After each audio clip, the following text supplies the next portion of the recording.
आज दिल्ली सचिवालय में दिल्ली सरकार की कैबिनेट की महत्वपूर्ण बैठक थी, जिसमें एमएलए फंड यानी विधायक फंड से जुड़ा हुआ एक बहुत बड़ा फैसला हुआ है। विधायक फंड लोकतंत्र में एक बहुत ही महत्वपूर्ण फंड होता है, बहुत महत्वपूर्ण स्कीम होती है, जिसके माध्यम से इलाके के लोग अपने छोटे बड़े विकास कार्य अपने विधायक के माध्यम से करवा सकते हैं। विधायक फंड जनता की आवाज़ है अपने काम करवाने के लिए। आज दिल्ली सरकार की कैबिनेट ने एक बहुत बड़ा फैसला लिया है और दिल्ली में विधायक फंड को 10 करोड़ प्रति वर्ष से बढ़ाकर 15 करोड़ प्रति वर्ष कर दिया है। पूरे देश में किसी भी राज्य में इतना विधायक फंड किसी भी सरकार ने आज तक नहीं दिया है। अगर हम आंकड़े देखने जाएं तो गुजरात 1.5 करोड़ प्रति साल विधायक फंड देता है हर एमएलए कॉन्स्टिट्यूएंसी के लिए।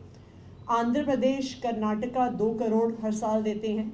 ओडिशा, तमिलनाडु, मध्य प्रदेश 3 करोड़ और कई राज्य जैसे महाराष्ट्र, केरला, झारखंड, उत्तराखंड, तेलंगाना, राजस्थान 5 करोड़ प्रति वर्ष विधायक फंड के तौर पे देते हैं। अब दिल्ली 15 करोड़ रुपए प्रति वर्ष विधायक फंड के माध्यम से देगा। ना सिर्फ ये पूरे देश में सबसे ज़्यादा है, बल्कि एग्जिस्टिंग स्टेट से 3 गुना ज़्यादा है।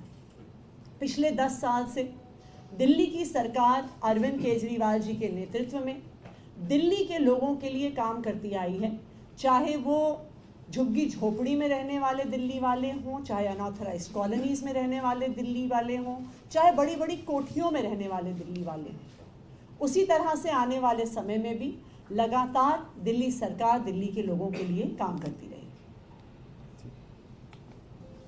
धन्यवाद। जैसा कि आप लोगों की जानकारी में है कि इस साल दिल्ली के अंदर बहुत बारिश हुई और बारिश के कारण रोड्स के अंदर टूट फूट काफ़ी देखने में आ रही है। पार्कों के अंदर भी चाहे वॉकवेज हों चाहे उसकी दीवारें हों, उसमें टूट फूट देखने में आ रही है।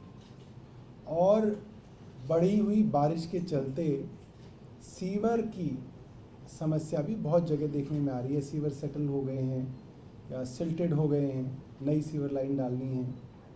तो इस वजह से दोनों ही तरह की पार्टियों से, ऐसा नहीं कह रहा मैं आम आदमी पार्टी, भारतीय जनता पार्टी के विधायक भी लगातार मुझसे एस यूडी मिनिस्टर मिल रहे थे।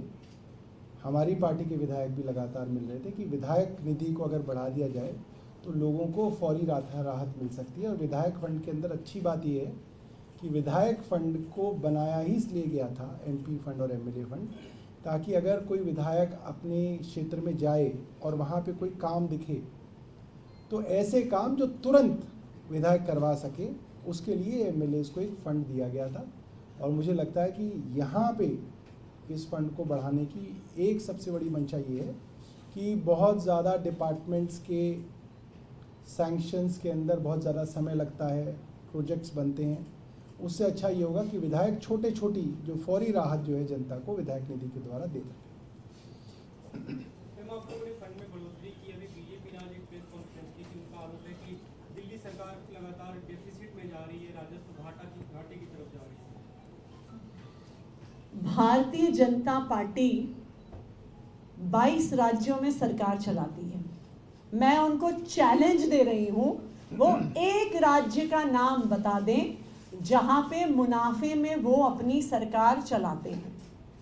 दिल्ली सरकार के आंकड़े और हिसाब किताब हम सामने रख देंगे। भारतीय जनता पार्टी 22 में से किसी भी एक सरकार के आंकड़े सामने रख दे, मैं दावे के साथ कह सकती हूं भारतीय जनता पार्टी एक राज्य की भी सरकार नहीं दिखा सकती जो मुनाफे में चल रही है और जनता के काम कर रही है। मैम, ये आरोप लगा रहे हैं कि दिल्ली सरकार के पास तो इतने भी पैसे नहीं है कि दिसंबर के बाद अपने कर्मचारियों और एमसीडी के कर्मचारियों को तनख्वाह दे।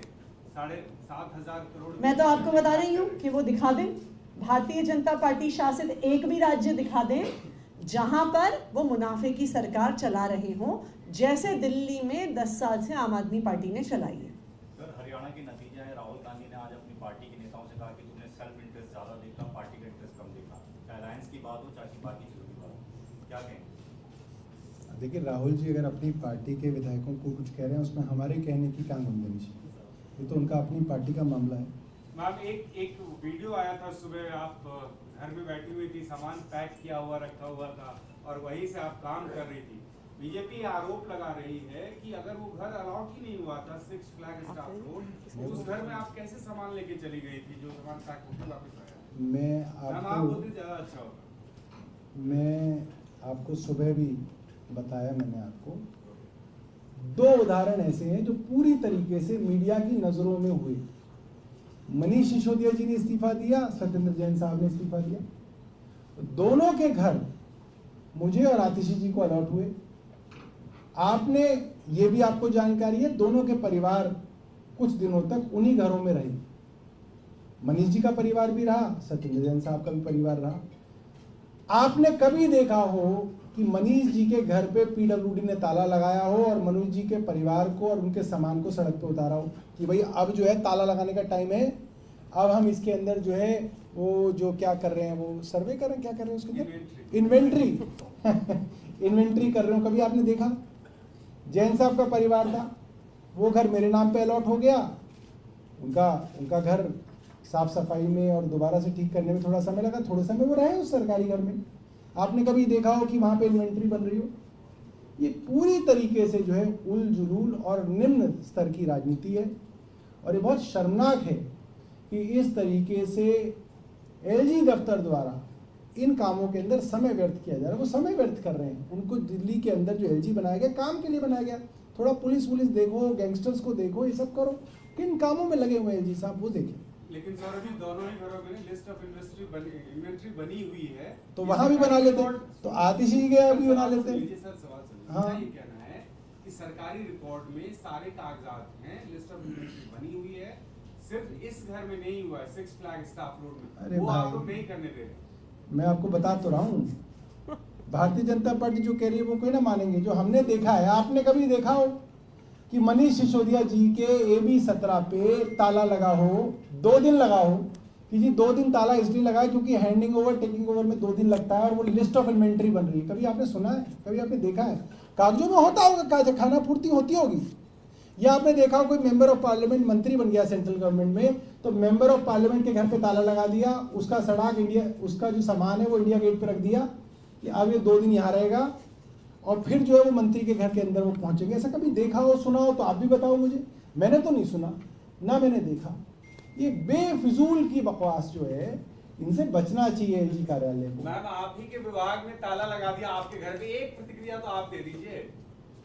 देखिए, भारतीय जनता पार्टी इसलिए परेशान है क्योंकि वो आम आदमी पार्टी को चुनाव में हरा नहीं पाती।